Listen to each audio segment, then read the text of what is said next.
I'm going to tell you about a trick of shaitan. When you go late to work and your boss is angry at you because you're late, and lots of people work at your office, you know what you do? You avoid eye contact and sneak into your cubicle. You don't want to sit, you don't want to face him. When you have a bad report card and you go home to your family, you're in 6th, 7th grade, you got a bad report card, you sneak into the house. There's no Assalamu alaikum, I'm home.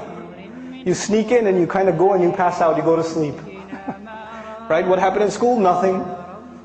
When you disappoint someone, you avoid contact with them. You avoid, it's natural. In this case, when we do something shameless, when we wrong ourselves, who have we disappointed? Allah Azza wa Jal. We've disappointed Allah. So naturally, shaitan takes advantage of this. He comes to you and me and he says, you're going to go pray now, you hypocrite? You do this shameless thing, you do this and that, and now you want to go attend a class? Now you want to go do, ibadah?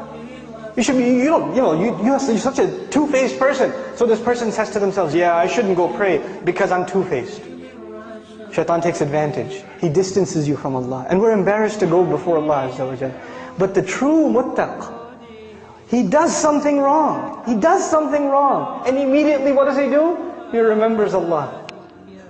Dhakarullah. There's not even fa, no thumma, nothing. Dhakarullah, immediately. فَاسْتَغْفَرُوا لِذُنُوبِهِمْ. Then they asked Allah to forgive for their sins. And the word for sins here, dhunub, comes from dhanab actually, a tail. That which you're not proud of. That which humiliates you. Something you did that you're not proud of. And they ask Allah to forgive those embarrassing things that they did. وَمَنْ يَغْفِرُ الذُّنُوبَ إِلَّا اللَّهِ. Who's going to forgive sins if not Allah? Who are you going to go to? Where else you got to go?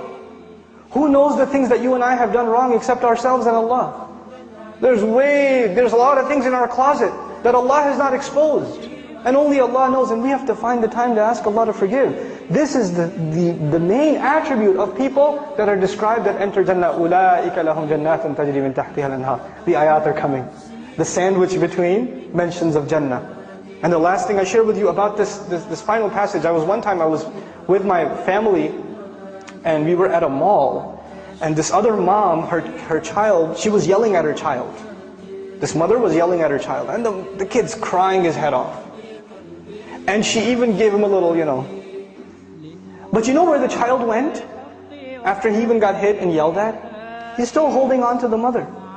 He's not letting go.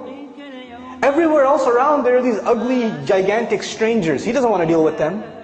Even if she's angry, even if she's disappointed, even if she's upset, his whole world, his whole shelter, his whole protection, where is he going to go except?